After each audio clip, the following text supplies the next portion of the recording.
ദിനംപ്രതി വന്നുകൊണ്ടിരിക്കുന്നത് എന്നുള്ളതാണ്. പ്രിയമുള്ളവരെ, ഈ പ്രമാണങ്ങളുടെ അധ്യാപനങ്ങളാണ് നമുക്കുള്ള ദിശാബോധം നൽകുന്നത് എങ്കിൽ ആ മഹാനായ പ്രവാചകൻ സല്ലല്ലാഹു അലൈഹി വസല്ലമ സ്വർഗത്തിലേക്ക് നിങ്ങൾക്ക് പോകണോ, നരകത്തിയിൽ നിന്ന് രക്ഷപ്പെടണോ, മുഴുവൻ കാര്യങ്ങളും അള്ളാന്റെ ഹബീബ് സല്ലല്ലാഹു അലൈഹി വസല്ലമ പറഞ്ഞു തന്നതാണ്. അവിടെ പ്രവാചകന്റെ ഹദീസിൽ സ്വഹീഹ് മുസ്ലിമിലൂടെ കാണാം, മാമിൻ ഷൈഇൻ യുഖർരിബുകും ഇലൽ ജന്ന, ഏതേത് കാര്യം നിങ്ങളെ സ്വർഗത്തിലേക്ക് അടുപ്പിക്കുന്നതുണ്ടോ, ഇല്ലാ ഖദ് ഹദ്ദസ്തകും, അത് നിങ്ങൾക്ക് അറിയിച്ചു തന്നിട്ടല്ലാതെ ഇല്ല.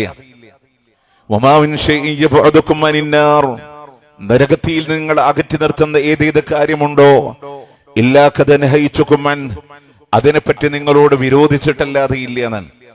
നമുക്ക് സ്വർഗത്തിലേക്ക് പോണോ, നരകത്തിൽ നിന്ന് രക്ഷപ്പെടണോ, മുഴുവൻ കാര്യങ്ങളും ലോകത്തിന്റെ പ്രവാചകൻ പറഞ്ഞത്.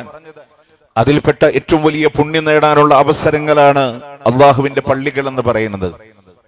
ആ പള്ളികളിലൂടെ നേടാനുള്ള അമലുകളുടെ മുഴുവൻ സാഹചര്യങ്ങളും അല്ലാഹുവിന്റെ റസൂൽ സല്ലല്ലാഹു അലൈഹി വസല്ലം അവിടെ നിന്ന് പറഞ്ഞു തരുന്നുണ്ട്.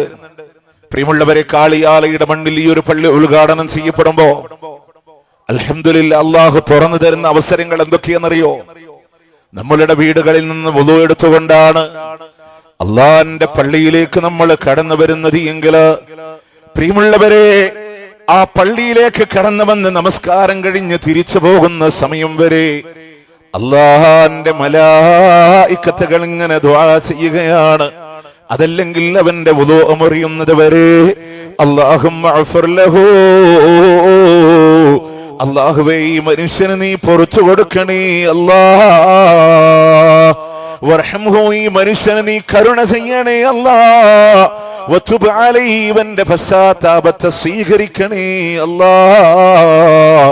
അല്ലാഹുവിന്റെ മലായിക്കത്തുകൾ നമുക്ക് വേണ്ടി ദുആ ചെയ്തുകൊണ്ടേയിരിക്കുകയാണ്. പ്രിയമുള്ളവരെ, ഓരോ കാലടികൾക്ക് അള്ളാഹുവിന്റെ അടുക്കലോടെ ദറജ ഉയരുകയാണ്, തിന്മകൾ ഇങ്ങനെ മായ്ക്കപ്പെടുകയാണ്. നമസ്കാരത്തിന്റെ ഫളലുകളിലൂടെ പറഞ്ഞു തരുന്നുണ്ട്. ഒരു ഇശാ ആണോ നിങ്ങൾ ജമാഅത്തായി നിസ്കരിക്കുന്നതെങ്കിൽ ഫകഅന്നമാ ഖാമ നിസ്ഫുൽ ലൈലി കുല്ലാ,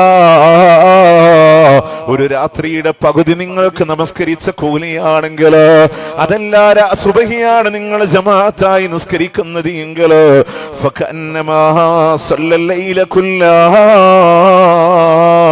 ഒരു രാത്രി മുഴുവൻ നിസ്കരിച്ച കൂലിയാണ് അള്ളാഹു നൽകുന്നത് എന്നാണ്. പ്രിയമുള്ളവരെ, അതിന്റെ നമസ്കാരങ്ങളും ആ പള്ളിയോടുള്ള പെരുമാറ്റങ്ങളും സുബഹി കഴിഞ്ഞ് ഇശ്റാഖിന്റെ സമയം വരെ ഇരിക്കാനുള്ള മനസ്സുണ്ടോ? എന്നിട്ട് അള്ളാഹ്ക്ക് വേണ്ടി നിങ്ങൾ നമസ്കരിക്കുന്നുണ്ടോ? ഹജ്ജിന്റെ ഉംറയുടെ പ്രതിഫലമാ അള്ളാഹു സുബ്ഹാനഹു വ തആല നൽകുന്നത് എന്നാണ്. പള്ളി പരിപാലിക്കുന്നവരെ, അതിനും അള്ളാഹു തആല അള്ളാന്റെ ആളുകളായി നാളെ വിളിക്കപ്പെടുന്ന അവസ്ഥയില്ലയോ? നോക്കണേ നിങ്ങൾ, അവിടെയും ഒരുപാട് പ്രതിഫലങ്ങളാണ് അള്ളാഹു നൽകുന്നത് എങ്കിൽ പള്ളിയുമായി നമസ്കാരമുണ്ടോ? അവിടെ എന്തൊക്കെ കാര്യങ്ങൾ നടക്കണമെന്നോ അത് കഴിഞ്ഞാലുള്ള ദുആകളില്ലേ?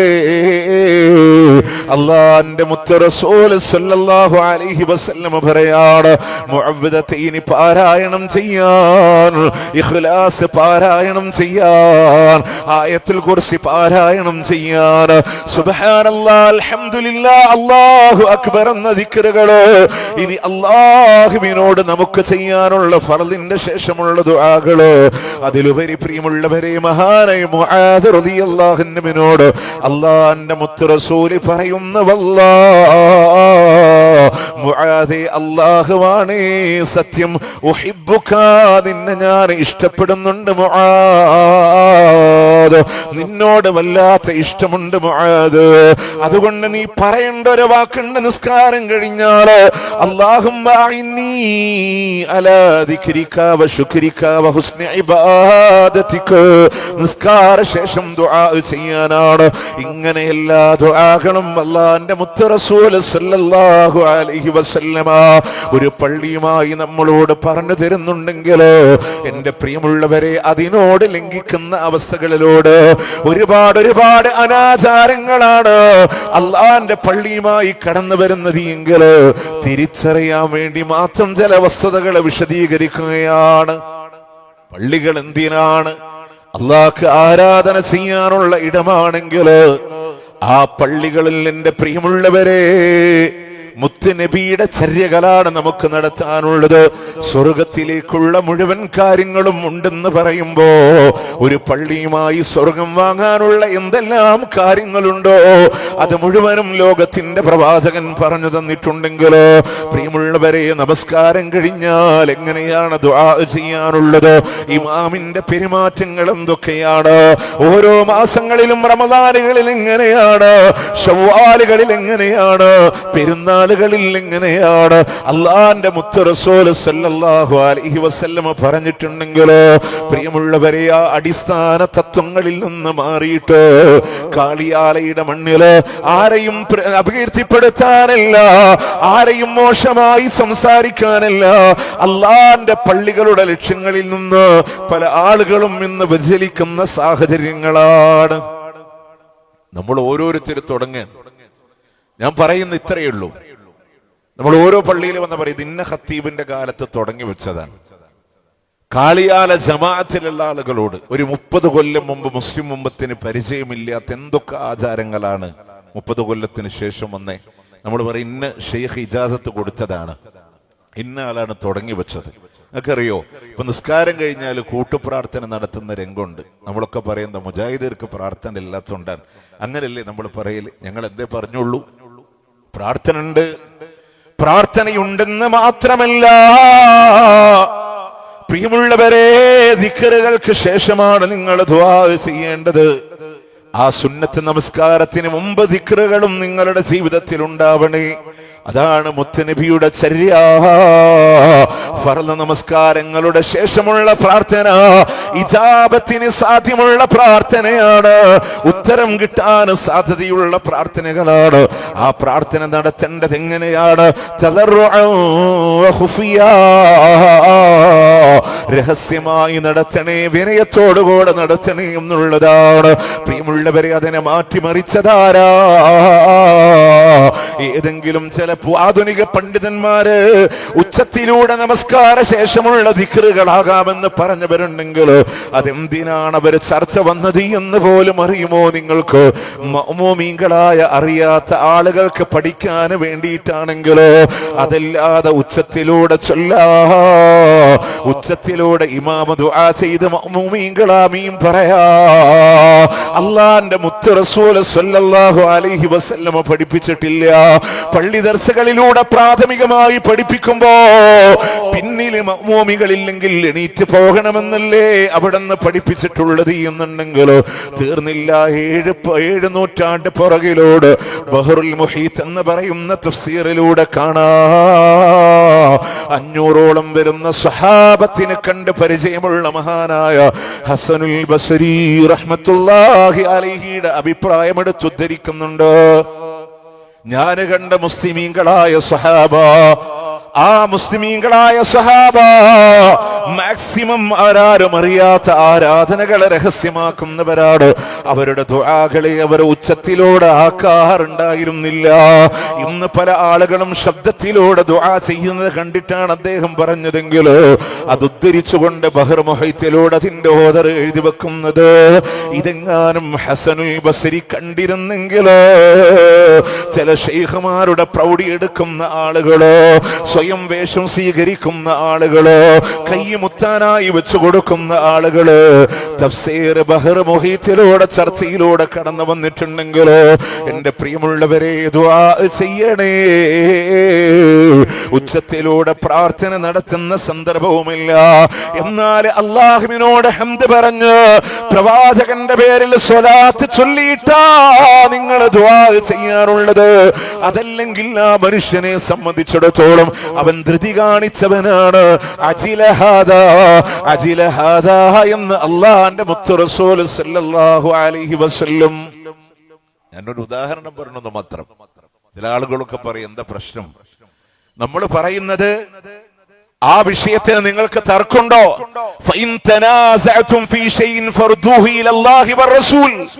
ആ വിഷയത്തെ അള്ളാഹുവിലേക്ക് മടക്കുക, അവിടുത്തെ പ്രവാചകനിലേക്ക് മടക്കുക. പ്രിയമുള്ളവരെ, അവിടുന്ന് 20,000-ഓളം ജമാഅത്തുകൾക്ക് നേതൃത്വം കൊടുത്ത ലോകത്തിന്റെ പ്രവാചകൻ, അതിലെ ഏതെങ്കിലും ഒരു വക്തില്, 2 പോലും വേണ്ട, ഏതെങ്കിലും ഒരു വക്തിൽ അള്ളാഹുവിന്റെ ഹബീബ് തിരിഞ്ഞിരുന്ന് ദുആ നടത്തി സഹാബത്ത് ആമീൻ പറഞ്ഞാൽ നമുക്ക് ദുആ ചെയ്യാം? അതല്ല, അള്ളാന്റെ പ്രവാചകൻ ശരീഅത്തിന്റെ കാലഘട്ടങ്ങളിൽ സ്വഹാബത്ത് അങ്ങനെ ചെയ്യുമ്പോ അള്ളാന്റെ പ്രവാചകൻ മൗനാനുവാദം കൊടുത്താൽ നമുക്കത് ചെയ്യാം. അതല്ല, ഞാൻ അങ്ങനെ ചെയ്യാൻ ആഗ്രഹിക്കുന്നു എന്ന് പ്രവാചകൻ പറഞ്ഞാൽ നമുക്കത് ചെയ്യാം. അല്ലെങ്കിൽ നിങ്ങൾ അങ്ങനെ ചെയ്യണമെന്ന് വാക്കുകൊണ്ട് പറഞ്ഞാൽ നമുക്കത് ചെയ്യാം. ഈ 4 അടിസ്ഥാനവും ഇല്ലാതെ പ്രിയമുള്ളവരെ എങ്ങനെയാണ് അത് മതമായിട്ട് മാറുന്നത്? എങ്ങനെയാ മതമായിട്ട് മാറുന്നത്? അതുകൊണ്ട് പ്രിയമുള്ളവരെ, എന്താണോ മുത്ത് റസൂൽ സല്ലല്ലാഹു അലൈഹി വസല്ലം പറഞ്ഞത് അതാണ് ഈ പള്ളിയിലൂടെ നടക്കുന്നത് എന്നുണ്ടെങ്കിൽ അതല്ലാത്ത ഒന്നും നിങ്ങൾക്ക് കാണൂല. അപ്പൊ ആളുകൾ പറയും നിങ്ങളുടെ പള്ളിയിലെ ഖുതുബയില്ലേ, അതും മലയാളത്തിലല്ലേ? സ്വഹാബത്ത് മലയാളത്തിലല്ലാതെ ഖുതുബ നടത്തിയിട്ടില്ലല്ലോ, റസൂലുള്ള അറബിയിലല്ലാതെ ഖുതുബ നടത്തിയിട്ടില്ലല്ലോ. പിന്നെ എങ്ങനെയാണ് നിങ്ങൾ മലയാളത്തിലൂടെ നടത്തുന്നത് എന്ന് ചോദിക്കുന്നവരോട് പ്രിയമുള്ളവരെ, ഒന്ന് റസൂലുള്ളാഹിന്റെ ഖുതുബയുടെ പ്രത്യേകത, ഖുതുബതാഹ യഖറഉൽ ഖുതുബതാൻ യജ്ലിസു ബൈനഹുമാ, 2 ഖുതുബയാണ് ലോകത്തിന്റെ പ്രവാചകൻ നടത്താറുള്ളത്. അതിനിടയിലൂടെ ഒന്ന് റസൂലുള്ളാഹി ഇരിക്കാറുണ്ട്. യഖറഉൽ ഖുർആൻ വയുദക്കിറുന്നാസ്, ഖുർആനോദി ജനങ്ങളോട് ഉത്ബോധിപ്പിക്കുന്ന പതിവാണ് അള്ളാന്റെ മുത്ത് റസൂൽ സല്ലല്ലാഹു അലൈഹി വസല്ലം ചെയ്തിരുന്നത് എന്നുണ്ടെങ്കിലോ 10 കിതാബിലൂടെ പറഞ്ഞില്ലയോ? ബലീഅത്തും മിനൽ ഫഹം, ഏറ്റവും ലളിതമായി മനസ്സിലാക്കുന്ന രീതികളിലാണ് ഖുതുബ നിങ്ങൾ നടത്തേണ്ടത് എന്നാ. ഇനി മലയാളമാണ് നിങ്ങളുടെ പ്രശ്നം എന്നുണ്ടെങ്കിലോ 4 മദ്ഹബിന്റെ ഫിഖ്ഹുകൾ ചർച്ച ചെയ്യുന്ന ഒരു കിതാബുണ്ട്, അൽ മദാഹിബുൽ അർബഅ എന്ന് പറയുന്ന കിതാബില് ഷാഫി മദ്ഹബിന്റെ അഭിപ്രായങ്ങളെ കാണാം. വശാഫിയ്യത ഖാലൂ അൻ തകൂന അർകാനുൽ ഖുതുബതി അറബാ ഇദാ കാനൽ ഖൗമു അറബാ.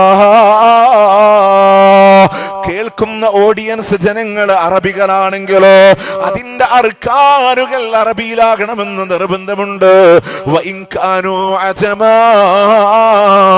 ഇനി അവർ അറബികളല്ല അനറബികളാണെങ്കിലോ അവിടെ അറബി വേണമെന്ന നിബന്ധന പോലുമില്ല. റുക്നിന്റെ വിഷയത്തിൽ പോലും പ്രിയമുള്ളവരെ, കാളിയാല പള്ളിയുടെ ഖുതുബകളിലോ അതിന്റെ ഹംദുകളാവട്ടെ റുക്നുകളാവട്ടെ അറബികളിലല്ലോ നിർവഹിക്കുന്നത്. പ്രിയമുള്ളവരെ, റസൂലുള്ളാഹി ഏത് ഭാഷയിൽ ഖുതുബ നടത്തിയെന്നല്ല, അവിടുന്ന് ജനങ്ങളുടെ ഭാഷയിലാ. അതാണ് പ്രവാചകന്റെ സുന്നത്തി എന്ന് പറയുന്നത്. അറബി നാട്ടിലാണോ അറബിയിലാണ്, മലയാള നാട്ടിലാണോ മലയാളത്തിലാണ്, തമിഴ്നാട്ടിലാണോ തമിഴിലാണ്, ജനങ്ങളുടെ ഭാഷയിലോ നമസ്കാരം കിബിലക്ക് തിരിഞ്ഞിട്ടാണെങ്കിലോ ഖുതുബയിൽ അവിടുന്ന് ഇമാം ജനങ്ങളോട് സംസാരിക്കുന്നത് ജനങ്ങളോട് അഭിമുഖീകരിച്ചുകൊണ്ടാ. നമുക്കുള്ള പ്രശ്നം എവിടാന്നറിയോ? നമ്മുടെ പള്ളികളിലൊക്കെ ഓതണ ഖുതുബ ഇബ്നു നബാത്തത്തിൽ മിസ്രിയുടെ നബാത്തിയ ഖുതുബയാണ് ഈ അറബി ഖുതുബയിൽ ഓതുക. ഇതര 300 കാലഘട്ടങ്ങളിൽ ഈജിപ്തിൽ ജീവിച്ചിരുന്ന ഇബ്നു നബാത്തത്തിൽ മിസ്രി എന്ന അന്നത്തെ പ്രഭാഷകന്റെ പ്രസംഗമാണ്. നമ്മൾ ആലോചിക്കേണ്ട ഒരു വിഷയം എന്താ അറിയോ? അന്ന് അദ്ദേഹം എന്താണോ എഴുതി വെച്ചത് അത് പറയാണ്. അതിന്റെ ഏറ്റവും വലിയൊരു തെളിവ് നിബിധനത്തിന്റെ ഖുതുബയിൽ അരവരി പോലും നിബിധനില്ല. കാരണം അന്ന് നിബിധനില്ല, അതുകൊണ്ട് അന്ന് എഴുതിയപ്പോ അതുണ്ടായിട്ടില്ല. നബിയുടെ വഫാത്തും കരയേണ്ട വിഷയമാണ് ആ ഖുതുബയിൽ പറയണേ. നമ്മളിങ്ങനെ 4 ഖുതുബ ഇങ്ങനെ ആളുകൾ ഖുതുബ കേൾക്കണില്ല, മനസ്സിലാക്കണില്ല, പരിവർത്തനം ഉണ്ടാവണില്ല. കാളിയാല പള്ളിയിലെ ഖുതുബ വന്നാൽ ഓരോ വെള്ളിയാഴ്ച പുറത്തിറങ്ങുമ്പോ ഒരു പരിവർത്തനങ്ങൾ നിങ്ങളിലൂടെ സാധ്യമാണ്. മാറ്റുണ്ടാകും, ഈമാന് വരും.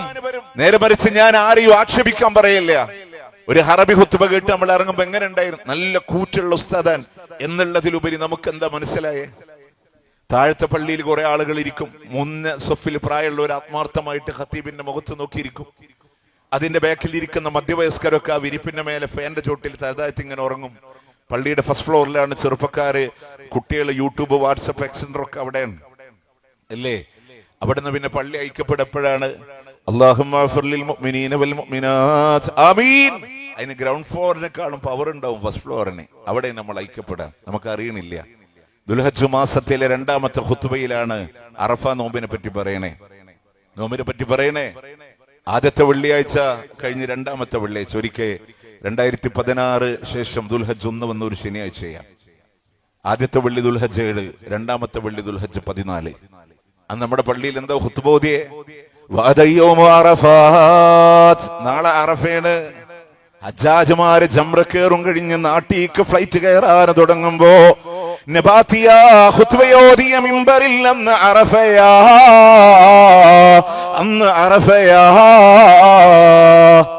ഉസ്താദ് നോമ്പെടുത്തേക്കണ്, പെരുന്നാളും ആഘോഷിച്ചേക്കണ്, ജനങ്ങളും ആഘോഷിച്ചേക്കണു. ഇതതിന്റെ പ്രശ്നമാണ്. നമ്മൾ ജനങ്ങളോട് സാന്ദർഭികമായി സമകാലികമായി അള്ളാഹുവിന്റെ ഖുർആനും ഹദീസും ജനങ്ങളെ പഠിപ്പിക്കുന്ന ഖുത്ബ, അത് ജനങ്ങളുടെ ഭാഷയിൽ, അതാ പ്രവാചകന്റെ സുന്നത്ത്. ആ സുന്നത്തിനെയാ നമ്മൾ ഇവിടെ നടപ്പാക്കുന്നത്. അതുപോലെ പ്രിയമുള്ളവരെ, വിദഅത്തുകൾക്ക് ഇടം വെക്കല്ലേ. നമ്മൾ വിചാരിക്കണം എന്താ, ഒരു അന്നദാനം നല്ലതല്ലേ, കുറച്ച് ദിക്ർ നല്ലതല്ലേ, ഖുർആൻ ഇങ്ങനെ പാടിയ നല്ലതല്ലേ, മരിച്ച ഒരു 70,000 ദിക്ർ പള്ളിയിൽ ഇരുന്ന് ഉറക്കപ്പാടിയാൽ നല്ലതല്ലേ എന്ന് ചിന്തിക്കുന്നവരോട്, പ്രിയമുള്ളവരെ, മുഴുവൻ കാര്യങ്ങളും പറഞ്ഞു എന്ന് പറയുമ്പോ അതിലൂടെ കാണാ ഒരാള് തുമ്മിയിട്ട് പറയുന്നു അൽഹംദുലില്ലാഹ് വസ്സലാമു അലാ റസൂലില്ലാഹ്. അൽഹംദുലില്ലാഹ്, അല്ലാഹുവിന്റെ റസൂലിന് അല്ലാഹുവിന്റെ രക്ഷയുണ്ടാകട്ടെ. അല്ലാഹുവിന്റെ മുത്തനബിയുടെ സുന്നത്തുകൾ ഇങ്ങനെ ഒപ്പിയെടുക്കുന്ന മുത്തബിഉസ് സുന്നഹ അബ്ദുല്ലാഹി ഇബ്നു ഉമർ റളിയല്ലാഹു അൻഹുമാ, അവിടുന്ന് ജനങ്ങളോട് പറയുന്ന ഒരു വാക്കുണ്ട്, വലൈസ ഹകദാ അല്ലമനാ റസൂലുള്ളാഹി സ്വല്ലല്ലാഹു അലൈഹി വസല്ലം. ഇതുപോലെ പറയാൻ ലോകത്തിന്റെ മുത്ത് നമ്മളോട് പറഞ്ഞു തന്നിട്ടില്ല. തുമ്മിയാൽ അൽഹംദുലില്ലാഹ് എന്ന് പറയാൻ പഠിപ്പിച്ചത് റസൂലുള്ളാഹിയാണ്. അതിന്റെ കൂടെ വസ്സലാമു അലാ റസൂലില്ലാഹ്, നല്ല പദമല്ലേ, നല്ല അർത്ഥമല്ലേ, അല്ലാഹുവിന്റെ റസൂല് പറഞ്ഞിട്ടില്ല. ഇമാം ബുഖാരി അവിടുത്തെ സ്വഹീഹിൽ ഉദ്ധരിക്കുന്ന 924-ാമത്തെ നമ്പർ ഹദീസുണ്ട്. മഹാനായ അബൂദർദാ റളിയല്ലാഹു അൻഹുവിനെ കാണാ സൽമാൻ റളിയല്ലാഹു അൻഹു കടന്നു വരുമ്പോ അബൂദർദാന്റെ ഭാര്യ ഉമ്മുദർദാ ഒരു പരാതി പറഞ്ഞു. നിങ്ങളുടെ സഹോദരനുണ്ടല്ലോ അബൂദർദാ, കുടുംബമായിട്ടൊരു ശ്രദ്ധയില്ല, പകല് മുഴുവൻ നോമ്പാണ്, രാത്രി മുഴുവനും നമസ്കാരമാണെന്ന് പറയുമ്പോ സൽമാൻ റളിയല്ലാഹു അൻഹു കാത്തിരിക്കുകയാണ്. അബൂദർദായിനോട് പറയുന്നുണ്ട്, നിർബന്ധിച്ചുകൊണ്ട് നോമ്പ് തുറക്കണമെന്നാണ്.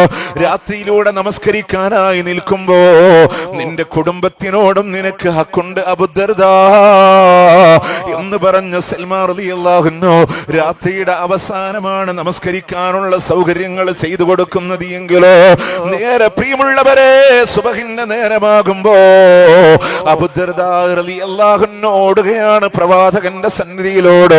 അവിടെ ചെന്ന് പറയുന്നുണ്ട്, നബിയേ, ഇന്നലെ വരെ കടന്നുപോയ എന്റെ ജീവിതങ്ങളിലോട് എല്ലാ പകലുകളും എന്റെ റബ്ബിന് വേണ്ടി ഞാൻ നോമ്പെടുത്തിരുന്നവനാണ്. രാത്രിയുടെ അന്ത്യാമങ്ങൾ മുഴുവനും ഇതാ അള്ളാഹ്ക്ക് വേണ്ടി ഞാൻ നിസ്കരിച്ചിരുന്നവനാണ്. പക്ഷെ ഇതാ എന്റെ സൽമാൻ അതിനെ മുടക്കിയിട്ടുണ്ടെന്ന് പറയുമ്പോ A to Z കേട്ട ലോകത്തിന്റെ പ്രവാചകന്റെ മറുപടി എന്താണെന്നറിയോ? സ്വദഖ സൽമാൻ, സൽമാനിന്റെ വാക്കാണ് ഹക്കോ, സൽമാൻ ചെയ്തതാണ് ശരിയെന്നാണ്. പ്രിയമുള്ളവരെ, നോമ്പ് നല്ല കാര്യമാണ്, നിസ്കാരം നല്ല കാര്യമാണ്. ഒരു ദിവസം പോലും ഗ്യാപ്പ് വരാതെ തുടർച്ചയായി നോമ്പെടുക്കാം.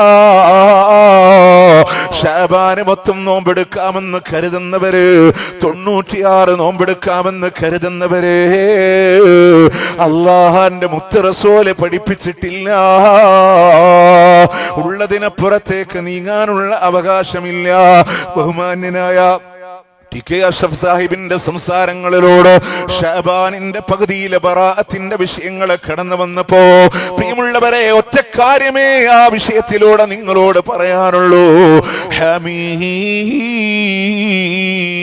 വൽ കിതാബിൽ മുബീൻ ഇന്നാ അൻസൽനാഹു ഫീ ലൈലത്തിൻ മുബാറക.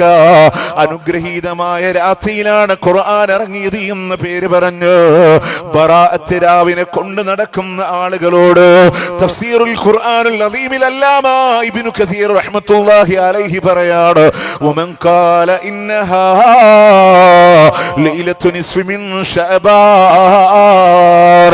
അനുഗ്രഹീതമായ രാത്രി ശഅബാനിന്റെ പകുതിയിലാണെന്ന് ആരെങ്കിലും പറഞ്ഞു പോയാൽ ഫഖദ് അബ്അദൻ നജാവൻ സത്യത്തിൽ നിന്ന് ഒരുപാട് വിദൂരത്താണ്. ഫഇന്ന നസുൽ ഖുർആനി ഫഇന്നഹാ ഫീ റമളാൻ. ഖുർആനിന്റെ ഖണ്ഡിതമായ അഭിപ്രായം അത് റമദാൻ എന്നാണോ? ഇക്രിമയുടെ ദുർബലമായ ഹദീസാണോ നിങ്ങൾ തെളിവുദ്ധരിക്കുന്നതെങ്കിൽ ആ ഹദീസ് ദഈഫാണെന്ന് അതേ തഫ്സീറുകളിലൂടെ വിശദീകരിച്ചിട്ട് പറയാറ്. ഖുർആനിന്റെ നസ് എന്താണെന്നറിയുമോ? ശഹ്റു റമദാനല്ലദീ ഉൻസില ഫീഹിൽ ഖുർആൻ. റമദാൻ മാസമാണ് ഖുർആൻ അവതീർണമായത് എന്നാണ്. പ്രിയമുള്ളവരെ, അതുകൊണ്ടും അവസാനിക്കുന്നില്ല. ആ പുണ്യമാക്കപ്പെട്ട രാത്രി ഏതാണ്? ഇന്നാ അൻസൽനാഹു ഫീ ലൈലത്തിൽ ഖദർ.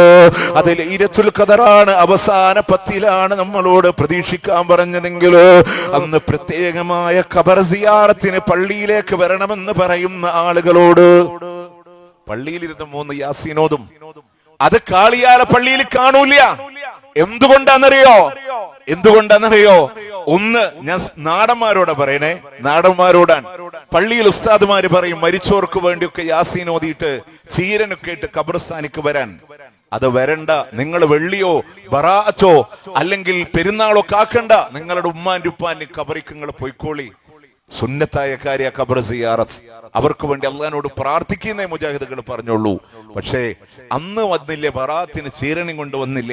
ഇവർക്ക് ഉപ്പാനോട് ഉമ്മാനോടൊന്നും സ്നേഹമില്ല എന്ന് പറയുന്നവരോട് ഞാൻ ചോദിക്കട്ടെ, 99% പള്ളികളിലെയും ഖത്തീബുമാര് ആ നാട്ടുകാരല്ലോ, വേറെ നാട്ടിൽ നിന്ന് ഇവിടെ ജോലി ആവശ്യാർത്ഥം വന്നതല്ലേ? നാട്ടുകാരുടെ മുഴുവൻ വാപ്പാക്കും ഉമ്മാക്കും ദുആ ചെയ്ത് കൊടുക്കാൻ വേണ്ടി ഖബർസ്ഥാനിക്ക് പോകുമ്പോ ഞങ്ങൾക്ക് ചോദിക്കാനുള്ളത്, ആ ഉസ്താദിന്റെ നാട്ടില്, ആ ഉസ്താദിന്റെ മഹല്ലില്, ആ ഉസ്താദിന്റെ ഖബർസ്ഥാനില്, ആ ഉസ്താദിന്റെ ബാപ്പാന്റെ ഉമ്മാന്റെ ഖബറിൽ ദുആ ചെയ്യാൻ എന്തേ ഉസ്താദുമാര് പോയില്ല? അവർക്ക് ഉമ്മാനോടും വാപ്പാനോടും സ്നേഹല്ലേ? ഇല്ലേ? അന്ന് പുണ്യുണ്ടെന്നും അന്ന് കൽബ് ഗോത്രക്കാരുടെ ആടിന്റെ രോമങ്ങളെക്കാൾ കൂടുതൽ ചെറുപാപം കിട്ടുമെന്ന് നിങ്ങൾ പറയുന്ന ഹദീസ് ഹജ്ജാജ് ഇബ്നു അർത്താത്ത് എന്ന് പറയുന്ന മനുഷ്യനാണ് ഉദ്ധരിക്കുന്നതെങ്കിൽ അദ്ദേഹത്തിൽ നിന്ന് ഹദീസ് സ്വീകരിക്കില്ല എന്ന് പറഞ്ഞ പണ്ഡിതന്മാർ. കാന ലാ യഹ്ദുറുൽ ജമാഅ.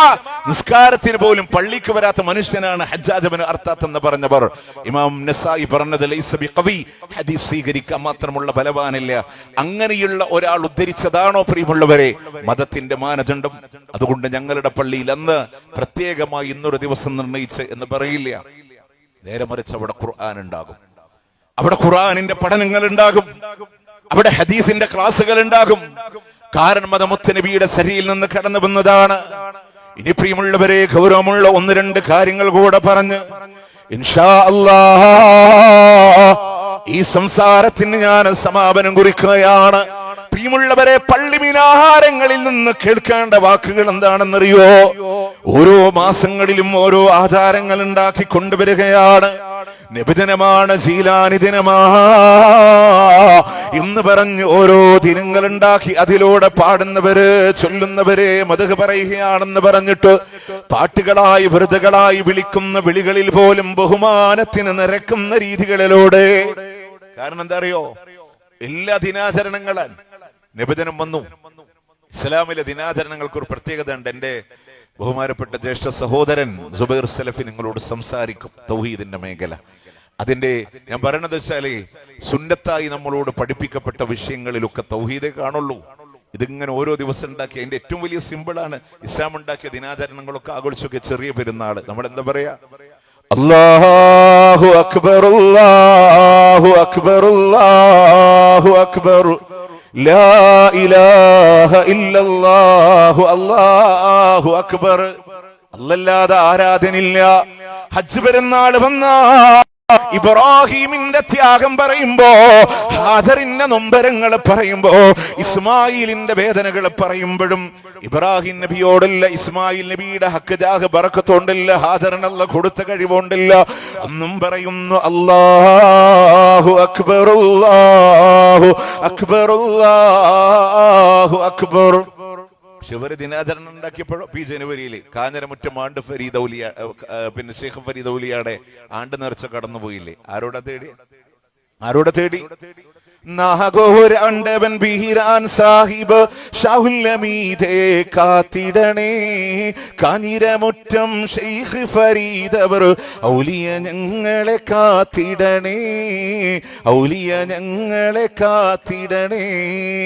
ഷെയ്ഖ് ഫരീദ് ഔലിയ ഞങ്ങളെ കാക്കണേന്നാണ്. നിങ്ങൾക്ക് അതിന്റെ പല്ലവി പറഞ്ഞ നിങ്ങൾക്ക് ഓർമ്മ ഉണ്ടാവും. അഹദേ ഞങ്ങളുടെ കഴിവിന്റെ കഴിവുകൾ ഇവിടെ തുടങ്ങട്ടെ യാ അല്ലാഹ്, ചൊല്ലി സലാത്ത് സലാമും ചൊല്ലി ഇവിടെ തുടങ്ങട്ടെ യാ അല്ലാഹ്. ആദ്യം അള്ളാഹിനോടാണ്. കുതുബിയത്ത് പോലെ കുതുബിയത്തിന്റെ ആദ്യത്തെ വരി അള്ളാഹിനോടാണല്ലോ. കാരണം എന്താ അറിയോ? അത് ഒറിജിനൽ ഷെയ്ഖിന്റെ കിതാബ് നിർത്തതാണ്, ബാക്കി ഇവരുണ്ടാക്കിയതാണ്. മൊഹീദ്ദീൻ ഷെയ്ഖിന്റെ ട്രാക്ക് അള്ളാഹിനോടും ഇവരുടെ ട്രാക്ക് മൊഹീദ്ദീൻ ഷെയ്ഖിനോടാന്ന് ബോധ്യപ്പെടുന്ന പോലെ ഇതും അങ്ങനെയാണ്. അത് കഴിഞ്ഞ് നബിദിനം വന്ന ആരോടെ? മുത്തുനബിയോട്. ഒരു യാ സയ്യിദ സാദാത്ത് മാത്രമല്ല, ഒരു ഇർതകബത്ത് മാത്രമല്ല, അബ്ദുക്കൽ മിസ്കീനോ യർജോ, റസൂലേ അങ്ങയുടെ പാവപ്പെട്ടതായ അടിമ ഇതാ വന്നിരിക്കുന്നു നബിയേ. നമ്മൾ ആരടിമയാ? അള്ളാന്റെ അടിമയാ, റസൂലും അള്ളാന്റെ അടിമയാ. അവിടെ നിന്ന് സൂറത്ത് ബഖറ 24-ാമത്തെ ആയത്ത്, വഇൻ കുൻതും ഫീ റൈബി മിമ്മാ നസ്സൽനാ അലാ അബ്ദിനാ. 17-ാമത്തെയും സൂറത്ത് ഇസ്റാ 1-ാമത്തെ ആയത്ത്, സുബ്ഹാനല്ലദി അസ്റാ ബിഅബ്ദിഹി. എന്റെ അടിമയാ റസൂൽ. റസൂലുള്ളാന്റെ അടിമയല്ല നമ്മളും അള്ളാന്റെ അടിമയാ. മുത്തു നബിയുടെ ഉമ്മത്താൻ. നബിയോട് ഇങ്ങനെ തേടി. അത് കഴിഞ്ഞ് ജീലാനി തന്നെ റബീഉൽ ആഖിർ വന്നപ്പോ നമ്മൾ വിചാരിച്ചൊന്ന ജീലാനി ജനിച്ചതാ അല്ലട്ടോ, ജീലാനി മരിച്ചതാ. എന്താ ജീലാനി ജനിച്ചത് ആഘോഷിക്കാത്തെ? അത് റമദാൻ ഒന്നിനാണ്. ഓൾറെഡി ആ മാസം ബദ്രീങ്കൽ ആണ്ടുണ്ട്. 12 മാസത്തെ സ്കെച്ച് ഇങ്ങനെ കറക്റ്റാണ്. അതിലിങ്ങനെ തേടി വന്നു. എന്നിട്ട് ജീലാനി ദിനത്തിൽ ജീലാനിയോട്, ആദരവായ റസൂലൊളിവേ 14-ാം മകനായവരെ, ബദാദിൽ മറപ്പെട്ടൊളിവേ ഷെയ്ഖ് മുഹിയുദ്ദീൻ തങ്ങളെ കാത്തിടണേ. പ്രിയമുള്ളവരെ, മുഹിയുദ്ദീൻ ഷെയ്ഖിനോട് മാത്രമാണോ? നോക്ക് നിങ്ങള്, ജിന്നൗലിയാക്കൾക്ക് ഫാത്തിവരെ അയച്ചു കൊടുത്തിട്ട് മിനൽ ജിന്നി വൽ ഇൻസി കുബറാഇഹിം വറസാഇഹിം, അല്ലാഹുവിന്റെ പള്ളി മിനാരങ്ങളിൽ നിന്ന് വഅന്നൽ മസാജിദ ലില്ലാഹ്, പള്ളികളെല്ലാം അല്ലാഹുവിനുള്ളതാണ്, അല്ലാഹുവിന്റെ കൂടെ മറ്റാരോടും നിങ്ങൾ ദുആ ചെയ്യല്ലേ എന്ന് പറഞ്ഞ ആയത്തിന് ഇജൽ ഖൽബക മസ്ജിദാ, നിന്റെ ഹൃദയത്തെയാണ് നീ പള്ളിയാക്കി മാറ്റേണ്ടത്. ആ ഹൃദയമാകുന്ന പള്ളിയില് അല്ലാഹുവിന്റെ കൂടെ മറ്റാരോടും നിങ്ങൾ തേടല്ലേ എന്ന് വിശദീകരിച്ചത് മുഹിയുദ്ദീൻ ഷെയ്ഖ. അവിടുത്തെ ഫത്ഹുർ റബ്ബാനിലെ അതേ മുഹിയുദ്ദീൻ ഷെയ്ഖിനോടാ തേടണേ. എന്നിട്ട് അദ്ദേഹത്തിന്റെ പേര് പറഞ്ഞേ. ജിന്ന നേതാക്കന്മാരെ അഹ്മർ വത്തംറയാത്ത് വഹസ്തലഹ്കോഷ മൈമൂൻ ഹദലയാദ് നസ്തലസോഷ മൈമൂൻ സുന്നിക്കോ ശതതഷ്കോഷ അബിയൽ ശംഹൂറഷ സൗബിആ അല്ലദീന ആഹദുല്ലാഹ വനബിയഹു സുലൈമാൻ അലൈഹിസ്സലാം. കാളിയാലയിലെ പള്ളി ഇത് വെറുതെ ഉണ്ടാക്കിയതല്ല. അല്ലാഹുവിന്റെ തൗഹീദ് പറയാ, മിനാരത്തിൽ നിന്ന് ഇസ്ലാം ഉള്ളത് വരാ. പ്രിയമുള്ളവരെ, എവിടെ നിന്നാണ് ജിന്ന ഉലിയാക്കളെ കിട്ടിയത്? എന്നിട്ട് പറഞ്ഞില്ലേ, വമയുനാദിസ്മി അൽഫം ബിഹൽവതിഹി അസ്മം ബിഹിമ്മതിഹി സുർമൻ ലിഅഫവതിഹി ബഅദ സ്വലാത്തി ഇസ്നതൈ അശ്റത മിൻ റക്അ മഅൽ ഫവാതിഹി വൽ ഇഖ്ലാസ് മഅ ഖളിയ. ഫാത്തിഹ സൂറത്ത് ഓതി, ഇഖ്ലാസ് സൂറത്ത് ഓതി 12 റക്അത്ത് നിസ്കരിച്ചിട്ട് 1000 തവണ റബീഉൽ ആഖിർ മാസത്തിൽ പള്ളിയുടെ മിനാരത്തിൽ കൂടെ വിളിച്ചപ്പോ എന്ത് ആദരവാണ് മിമ്പറിനോട് നിങ്ങൾ കാണിച്ചത്, എന്ത് ബഹുമാനമാണ് പള്ളിയോട് നിങ്ങൾ കാണിച്ചത്, പള്ളിയുടെ മിനാരത്തിനോട് എന്ത് ആദരവാണ് നിങ്ങളുടെ ഭാഗത്ത് നിന്ന് കടന്നു വന്നത്. കാരണം എന്തേ? ശൈഖിനെ വിളിച്ചത് എങ്ങനെയാണെന്നറിയോ? ലൈറ്റ് ഒക്കെ ഓഫാക്കി വെക്കുകയാണ്. കാരണം ഒറ്റക്ക് വിളിക്കണ്ട്. ലൈറ്റ് ഇട്ടാൽ ഒരുപാട് ആളുകളില്ല.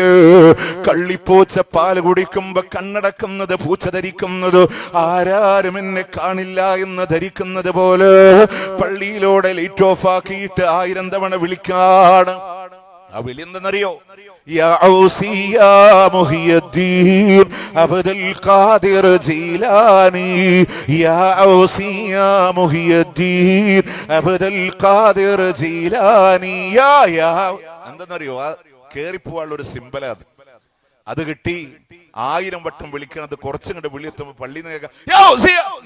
പള്ളിന്ന് ഒരന്യന്റെ ഒരു നഷ്ടപ്പെട്ട മുതല് തെരഞ്ഞു നടക്കുന്നവനോട് അത് നിനക്ക് കിട്ടാതിരിക്കട്ടെ എന്ന് പറയാൻ പഠിപ്പിച്ച പള്ളി. മറ്റൊരു ശബ്ദം വേണം ശൈഖിനെ വിളിക്കാൻ. ഞാൻ ചോദിക്കട്ടെ, നമ്മൾ ബഹുമാനിക്കുന്ന ഒരാൾ അങ്ങനെ വിളിക്കോ? ഡൈനിങ് ടേബിളിൽ ബ്രേക്ക്ഫാസ്റ്റ് റെഡിയാക്കി വെച്ചിട്ട് ഉമ്മ പറഞ്ഞു, മോനെ വാപ്പതട സിറ്റ് ഔട്ടിൽ പത്രം വായിക്കണം, വാപ്പാനെ ചായ കുടിക്കാൻ വിളിക്കുന്നു. മോൻ ഓടിപ്പോയിട്ട് ഇവിടെ വാപ്പ. ഓ, വാപ്പാനോട് എന്ത് സ്നേഹമുള്ള മോനാണ്, ബഹുമാനമുള്ള മോനാണ്, ആദരവുള്ള മോനാണ്. ആരും പറയില്ല. ഇല്ല. അള്ളാന്റെ പള്ളികളിൽ നിന്ന് ഉയരുന്നത് അപശബ്ദങ്ങളാണെങ്കിൽ പ്രിയമുള്ളവരെ അതല്ലാട്ടോ പള്ളിയോടുള്ള പുണ്യം വാങ്ങാനുള്ള മാർഗങ്ങളെങ്കിലോ.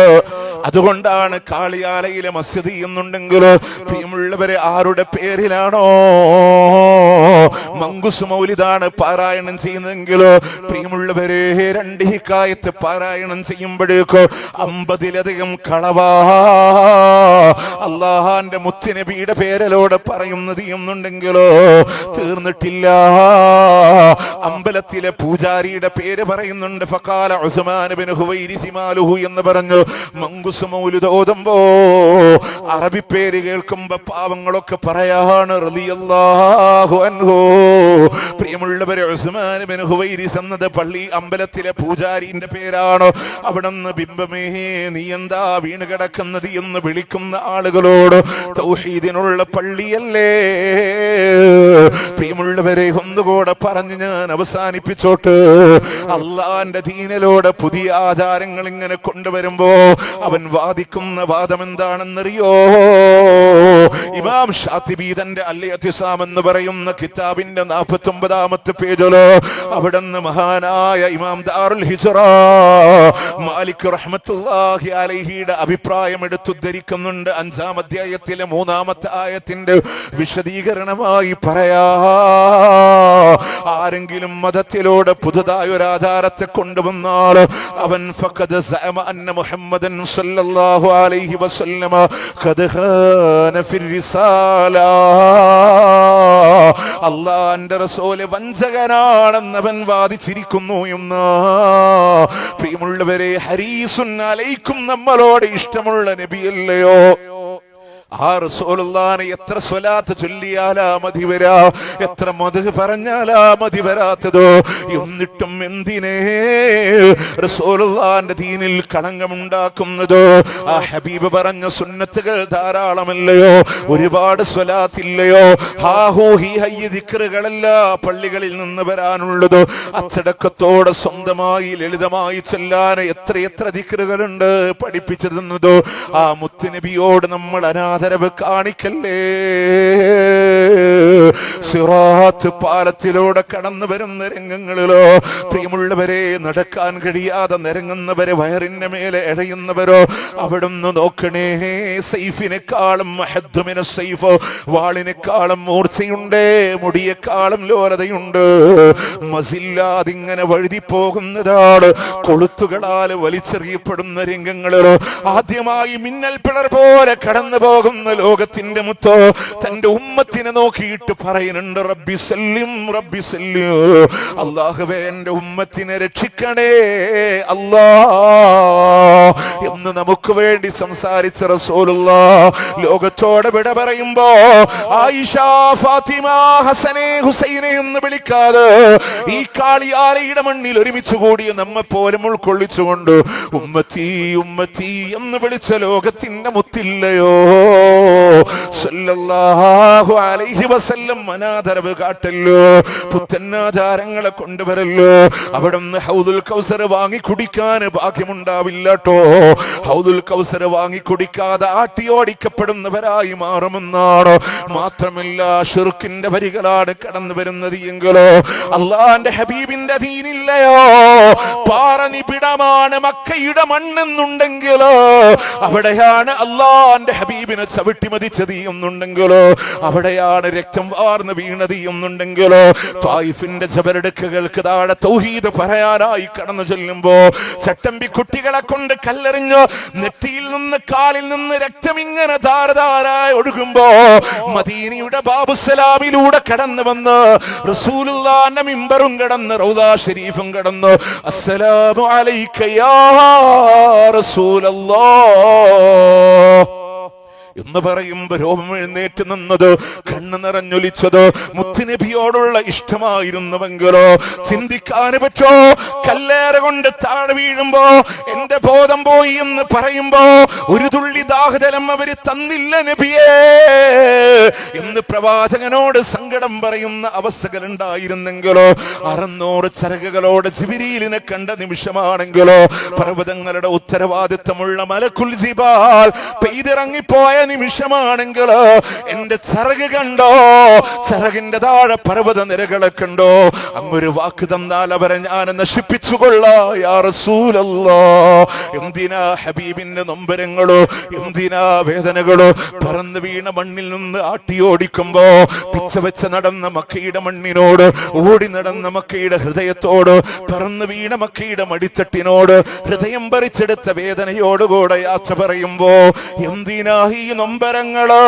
ലാ ഇലാഹ ഇല്ലല്ലാഹ്. പുത്തന്നാചാരങ്ങൾ വഴി പള്ളി മിമ്പറില്, പള്ളി മിനാരങ്ങളില്, പള്ളി മിഹ്റാബിലോട് അല്ലാഹുവിന്റെ റസൂലിന്റെ ദീനിനെ നിരക്കാത്തത് വരല്ലേ എന്റെ പ്രിയമുള്ളവരെ? ഒരൊറ്റ വേദനയെ ജനങ്ങളോട് പറയാനുള്ളൂ. പ്രിയമുള്ളവരെ, ശിർക്കുമായി ബന്ധപ്പെട്ട വിഷയങ്ങളെ പ്രതിപാദിക്കപ്പെടുമ്പോ പള്ളിയുടെ ഉത്തരവാദിത്വങ്ങളെ മനോഹരമായി നിറവേറ്റാൻ, ആ സുന്നത്തിനെ ഹയാത്താക്കി കൊണ്ടു നടക്കാൻ നമ്മൾ ശ്രദ്ധിക്കുക. അള്ളാഹു അനുഗ്രഹിക്കുമാറാവട്ടെ. അവന്റെ ജന്നാത്തുൽ ഫിർദൗസിലും അള്ളാഹു നാമേവരെയും ഒരുമിച്ച് ചേർക്കുമാറാവട്ടെ.